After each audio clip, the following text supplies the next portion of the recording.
जी नाज़रीन, welcome back. नाज़रीन, break के बाद प्रोग्राम में ज्वाइन किया ब्रिगेडियर अहमद सईद साहब ने। आप दिफाही तजियाकार हैं और water expert doctor Hasan Abbas साहब ने। गुफ्तगू का सिलसिला दोबारा शुरू करते हैं। डॉक्टर हसन अब्बास साहब, ये सिंध तास मुआहदा है क्या और पाकिस्तान के लिए इसकी क्या अहमियत है? सिंध तास मुआहदा है ना, ये पानी की तकसीम का मुआहदा है पाकिस्तान और भारत के दरमियान। जी। और मुआहदे वजह से इंडिया ने हमारे दरिया ले लिए और उसको इजाजत मिल गई कि वो हमारे जो 4 गंदे नाले वो पाकिस्तान में खरीदे और उसको इजाजत मिली कि वो जितने मर्जी डैम बना दें हमारे मगरबी दरियाओं के ऊपर। जी। तो इंडिया को इससे बहुत फायदा हुआ।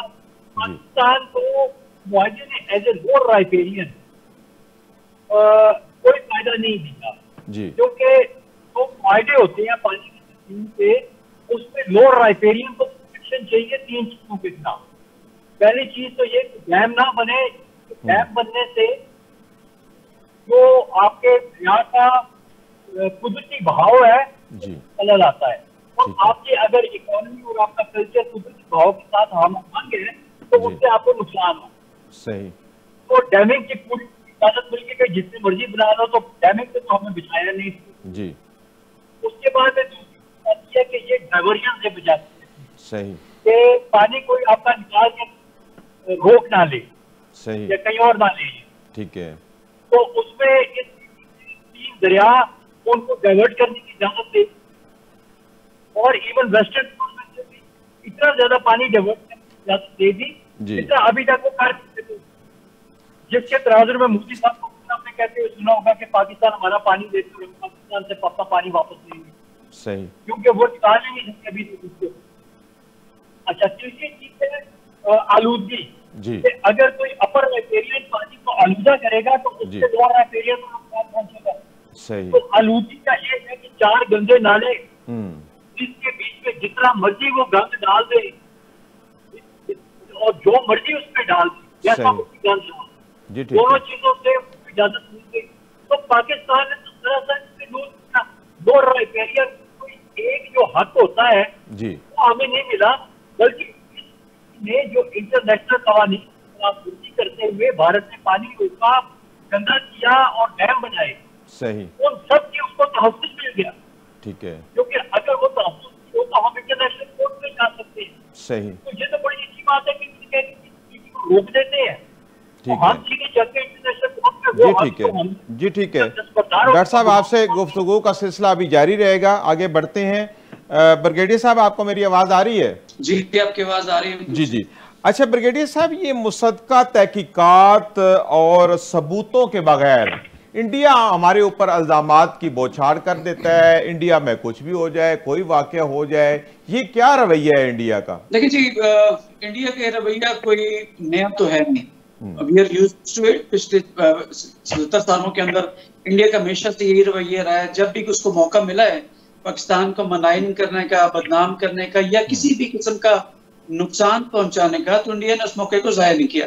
अब जो अभी हालिया ये जो सारा कुछ हो रहा है, जो फॉल्स फ्लैग ऑपरेशन है, इसकी 2-4 बड़ी ठोस किस्म की जो वजूहात हो सकती हैं। अगर आप कहें तो मैं कुछ ही कवर कर सकता हूँ। देखिए, सबसे पहले तो ये कि आपके जो यूएस के वो वाइस प्रेसिडेंट यहाँ मौजूद हैं, तो उसके नेगोशिएशंस हो रही हैं, उनके डायलॉग्स हो रहे होंगे। उसमें पाकिस्तान को, अमेरिका और पाकिस्तान के जो बेहतर होते हुए ताल्लुकात हैं उसको डेंट करने की एफर्ट हो सकती है। इसी तरह मोदी सऊदी अरब में था और यहाँ फॉल्स फ्लैग ऑपरेशन किया, और जो हमारी पाकिस्तान और सऊदीया की जो आपस की दोस्ती है उसको डेंट करने की कोशिश हो सकती है। थर्ड ये कि वहां पे खुद इतनी मल्टीपल नंबर ऑफ रियासतें हैं जहाँ पे कि आजादी की जो चल रही हैं, तरीके चल रही हैं, तो उससे अटेंशन डाइवर्ट करने के लिए कहते हैं कि जब भी अपने कौम को मुत्तहिद करना हो तो आप जंग छेड़ दें इंटरनेशनल रिलेशंस के पुलिस के हिसाब से। 4 ये कि आपके जो इसका मकबूजा कश्मीर है, जो 2019 में आर्टिकल 350 और 35A और 370 को उन्होंने जो से निकाला था, अपने एब्रोगेट किए थे इंडियन कॉन्स्टिट्यूशन से, उसके बाद जो डेमोग्राफी चेंज करना चाह रहे थे वो बिल्कुल उसमें नाकाम रहे। लास्ट बट नॉट लीस्ट, मेरे ख्याल में चीफ आर्मी स्टाफ ने जो अभी हालिया दिनों के अंदर जो है वो स्पेसिफिकली के ऊपर खास करके जो ओवरसीज कन्वेंशन में बात की थी कि हमारी कश्मीर हमारी। आवाज नहीं आ रही ब्रिगेडियर साहब आपकी, शायद स्टक हो गई है, स्टक हो गई। अच्छा अब्दुर्रहमान भाई, ये इस वक्त दौर है इलाकाई तावन का। तमाम जगहों पे आप देखें तो इलाकाई जो ताल्लुकात हैं, ममालिक अपने अच्छे कर रहे हैं कारोबार के लिए और सहूलत के लिए, लेकिन ये भारत है कि बाज नहीं आता और अपने ही पड़ोसियों के साथ, खासतौर पे पाकिस्तान के साथ जो है उसने एक देरीना दुश्मनी बनाई है। तो ये क्या है, इसको समझ नहीं आ रही कि इस वक्त इलाकाई तावन के बगैर जो है वो बहुत मुश्किल है आगे चलना। ये बात जी ब्रिगेडियर साहब आते हैं आपकी तरफ। जी अब्दुर्रहमान साहब।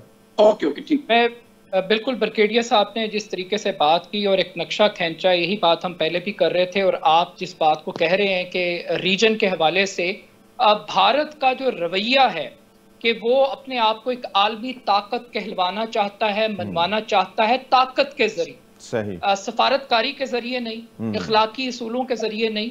पाकिस्तान के साथ तो ठीक है, कश्मीर का मसला है, उसकी चीन के साथ नहीं बनती, उसकी बांग्लादेश के साथ नहीं बनती, उसकी श्रीलंका के साथ नहीं बनती, उसकी मालदीव, भूटान, जितने रीजन के अंदर मुल्क हैं, सार्क की नाकामी की एक बड़ी वजह भारत। शंघाई ताउन तंजीम, कोई इंटरनेशनल फोरम हो, ये वाहिद मुल्क है जो खित्ते को कभी इकट्ठा नहीं होने देता, हमेशा तनाज़ात की तरफ बढ़ता है। किसी के साथ सरहद की लड़ाई है, किसी के साथ ट्रेड की लड़ाई है। अब दुनिया बदल गई है, दुनिया के अंदर जो जंगों का पैटर्न है वो मुख्तलिफ है। एक हम देख रहे हैं कि 5th जनरेशन वॉरफेयर का कॉन्सेप्ट आ गया है, दुनिया में आर्टिफिशियल इंटेलिजेंस की वॉर चल रही है। ट्रंप आए हैं, उन्होंने ट्रेड वॉर का सहारा लिया है, उन्होंने जंग को इकोनॉमी में और टैरिफ के अंदर कन्वर्ट किया है। आप जरा ग्लोबल सिनेरियो देखिए जिससे भारत बिल्कुल आउट है। इस वक्त जो जंगें चल रही हैं, मिसाल के तौर पे रूस यूक्रेन जंग के हवाले से अमेरिका मुज़ाकरात करवा रहा है, इसराइल और हमास के दरमियान कतर, मिस्र की सालिसी में और अमेरिका की सालिसी के अंदर मुज़ाकरात बढ़ रहे हैं। अमेरिका को एक आंख नहीं भाता ईरान, लेकिन ईरान के ऊपर भी मुज़ाकरात हो रहे हैं। जी बिल्कुल हो रहे हैं, आप सही कह रहे हैं, बिल्कुल बिल्कुल सही कह रहे हैं आप, बिल्कुल ठीक है। बातचीत का सिलसिला थोड़ा आगे बढ़ाते हैं अब्दुर्रहमान। न्याजी साहब, ये दुनिया आगे बढ़ रही है, जैसे अब्दुर्रहमान जिक्र कर रहे हैं, बात भी ठीक है, कारोबार की तरफ, सलामती की तरफ, अमन की तरफ, लेकिन इंडिया है कि इसको समझ नहीं आता। ये बार बार जैसे अभी जिक्र हुआ कि अपने अड़ोस पड़ोस में तमाम ममालिक के साथ ये सिंह फटा के बैठा हुआ है और ये बिल्कुल भी जो है वो सुलह रहमी की तरफ नहीं आता, हर तरफ ये कहीं ना कहीं कोई ना कोई तनाज़ा खड़ा कर लेता है। तो ये इस ज़हनियत से कब बाज आएगा इंडिया? देखें, मैंने जैसे पहले अर्ज किया है कि जब तक आप इसको इंटरनेशनल फोरम पे इस बात को, जो उसका जो वतीरा बन चुका है मोदी का, कभी फॉल्स फ्लैग ऑपरेशन करता है, कभी वो पाकिस्तान के खिलाफ बगैर सबूत के, कंक्रीट एविडेंस के बगैर वो एक ब्लेम गेम का खेल रहा है। तो ये सारी बातें जो है ना, ये आपको इंटरनेशनल जो है ना फोरम उस पर करनी चाहिए, यानी SCO, शंघाई कोऑपरेशन ऑर्गेनाइजेशन में, सार्क में जाना चाहिए। ये दुरुस्त है कि इंडिया की वजह से, इंडिया चाहता है कि सार्क और SCO जो है ना मेरी मर्जी के मुताबिक ये फंक्शन करें, ऐसा हरगिज नहीं हो सकता। पाकिस्तान को चाहिए कि फौरी तौर पर इसको जो है ना सार्क के भी मुल्क ममालिक की जो एक मीटिंग कन्वीन करे और SCO जो है शंघाई की उसकी भी मीटिंग कन्वीन करके उसमें रखे। असल बात ये है कि कश्मीरी जो है ना, मकबूजा कश्मीर के लोग वो क्या मांग रहे हैं, वो स्टेट हुड का मुतालबा कर रहे हैं। इशू तो ये है ना, मल्टी उनके अंदर जो है ना वो मूवमेंट चल रही है अलहदगी की, और कश्मीरी जो है ना उनको सबको उन्होंने जेल में रखा हुआ है। उन पे जो जुल्म और सितम हो रहा है, 7 लाख से ज्यादा जो वहां पे वो उन्होंने आर्मी डिप्लॉय की हुई है कि कश्मीरी जो अपना हक खुद रादियत जो है ना वो हासिल ना कर सके। तो ऐसे वाकयात जो ये खुद करवा रहे हैं ताकि वहां पे मजीद फौज भेजें और कश्मीरियों देखें। बिल्कुल ठीक है जी बिल्कुल। अच्छा डॉक्टर हसन अब्बास साहब, इस वक्त पाकिस्तान में दरियाओं में पानी की क्या सूरत हाल है, और फिर ये जो इस वक्त इंडिया की तरफ से कहा गया है कि सिंध ताश मुआहदा जो एक तरफा तौर पे खत्म किया जा रहा है, तो इससे क्या पाकिस्तान को आबी नुकसान हो सकता है? इसका पाकिस्तान की इस वक्त पानी की सिचुएशन से बिल्कुल कोई ताल्लुक नहीं है। अच्छा, ना ही इस वजह से पाकिस्तान की फ्यूचर में पानी की सिचुएशन में फर्क आ सकता है। क्योंकि जैसे मैंने पहले जिक्र किया जी, जितना पानी को निकाल सकते हैं वो निकाल चुके हैं, सही, इससे ज्यादा मुमकिन नहीं है कि निकाला जा सके। सही, तो ये तो आपको इधर भुगतान दे रहे हैं और ये एक नैरेटिव बिल्ड किया हुआ है कि जैसे ये खत्म हो गया उनके पास कंप्यूटर है, वो दबाएंगे तो आपको सारे बंद हो जाएंगे। ऐसा बिल्कुल पाकिस्तानी बड़ी तस्वीर रखें, ये जो सिचुएशन है पाकिस्तान में जो पानी कम होनी थी वो नेचुरल है, फायदा उसके ऊपर या भारत उसके ऊपर। जी ठीक है, जी ठीक है। अच्छा अब्दुर्रहमान भाई, एक नई अभी ताज़ा तरीन खबर आई है कि शहबाज शरीफ और बिलावल मुलाकात में जो नहरों का मामला चल रहा था इसको ख़त्म कर दिया गया है, तो आप कैसे देखते हैं इस मामले को? शायद है कि इस वक्त एक यकजहती का पैगाम जाना चाहिए और पाकिस्तान की जो इंटरनल पॉलिटिक्स है उसको डोमिनेट नहीं करना चाहिए और दुश्मन के हाथों में खेलना नहीं चाहिए। दुश्मन भी पानी को टारगेट बना रहा है और हम भी पानी को लेकर लड़ाई कर रहे हैं और पानी की तकसीम पर एतराज उठा रहे हैं। लेकिन दूसरी तरफ हमें कंसेंसस की भी बात करनी चाहिए कि हर चीज को मुतनाज़ा बनाना अपनी लोकल पॉलिटिक्स के लिए और डिवीजन की पॉलिटिक्स करना और डिवाइड करना।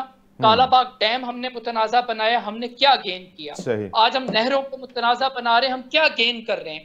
पाकिस्तान को नहरों की जरूरत है, पाकिस्तान को डैम्स की जरूरत है। और मैं एक और भी बात कहना चाहता हूं कि इंडिया के अंदर इस वाकये के ऊपर मोदी फॉल्स फ्लैग ऑपरेशन है, रियासती दहशतगर्दी है, सबको पता है, पूरी दुनिया को पता है, किसी को बताने की जरूरत नहीं है।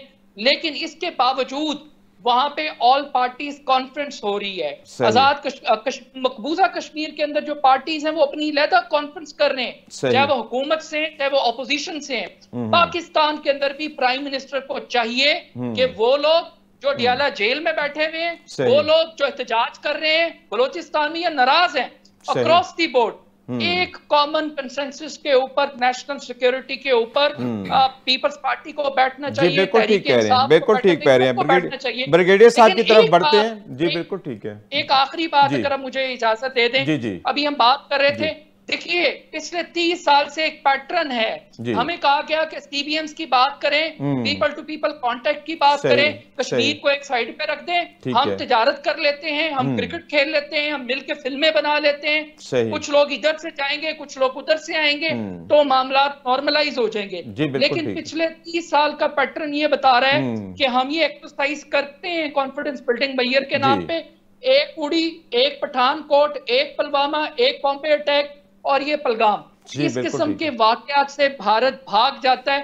आप जयशंकर की पाकिस्तान में आमद को देखिए, बिलावल भुट्टो गोवा गए थे, पीस जस्टर लेके गए थे, लेकिन भारत का एक माइंडसेट है। जी बिल्कुल, भारत का माइंडसेट है कि वो, आप सही कह रहे हैं कि वो पाकिस्तान के खिलाफ अपनी उसकी मुस्तकिल पॉलिसी है।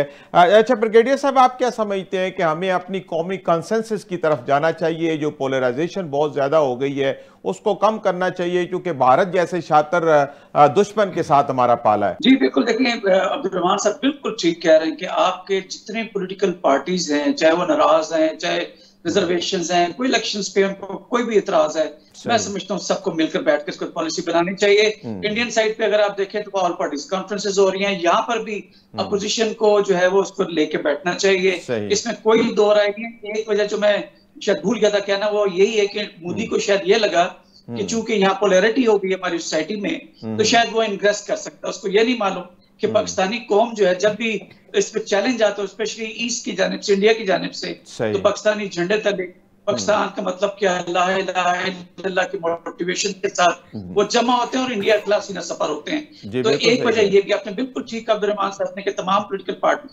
अपोजिशन पे खास करके उनको मिलकर एक जामे स्टेटमेंट रखनी चाहिए कि जिससे जो अभी भी प्रेस कॉन्फ्रेंस हुई थी कि जिसको लीड कर रहे थे इसहाक डार साहब, क्या ये अच्छा होता कि बाकी पॉलिटिकल पार्टीज बिल्कुल उसको साथ रखते हैं। आपकी बात बिल्कुल ठीक है। नज़ी साहब, इस वक्त जिस तरह के हालात से हम गुजर रहे हैं, क्या आप समझते हैं कि इस वक्त नेशनल कंसेंसस की अशद जरूरत है ताकि कोई भी दुश्मन हमारी तरफ मैली आंख से ना देख सके?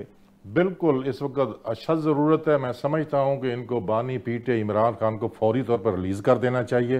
एक पॉलिटिकल फोर्सेस की एक नेशनल लेवल पे कॉन्फ्रेंस कन्वीन करें, वहां पे ये एक single agenda, one point agenda यही होना चाहिए कि उसकी जो आबी जारियत है भारत की, उसका जवाब कैसे देना है। इन केस अगर वो वहाँ कोई वार अगर क्रिएट होती है, स्टार्ट होती है, तो हमने कैसे उसको कम्बेट करना है, उसका मुकाबला कैसा करना है। और मैं ये समझता हूँ कि देखें मोर देन 90% जो पॉपुलैरिटी है वो तहरीक इंसाफ की, इमरान खान की। इमरान खान को अगर आप बाहर रखेंगे तो मेरा ख्याल है सोशल अभी आप देख लें सोशल मीडिया पे जो उसकी आबी जा रही है इंडिया के, उसका जो पीटीआई के वर्कर्स के जो एक्टिविस्ट हैं सोशल मीडिया भरपूर जवाब दे रहे हैं। पीटीआई के अलावा भी तमाम लीडर्स जितने भी हमारे हैं उन सबको ऑन बोर्ड लेना चाहिए। ये बात बिल्कुल ठीक है कि हमें एक पेज पे होना चाहिए पूरे पाकिस्तान को, ताकि कोई भी दुश्मन जो है वो हमारी तरफ मैली आंख से ना देखे। इसी के साथ नाज़रीन हमारे प्रोग्राम का वक्त अपने इख्तिताम को पहुंचता है। मैं अपने तमाम मेहमानों ब्रिगेडियर गज़नफर अली, तजिज़ेकार अब्दुर्रहमान, रफ़ीउल्लाह नियाज़ी, ब्रिगेडियर अहमद सईद और डॉक्टर हसन अब्बास का बेहद मशकूर हूँ जिन्होंने वक्त निकाला और प्रोग्राम में शामिल हुए। नाज़रीन अपने मेज़बान सईद अलवी को इजाज़त दीजिए। अल्लाह हाफ़िज़।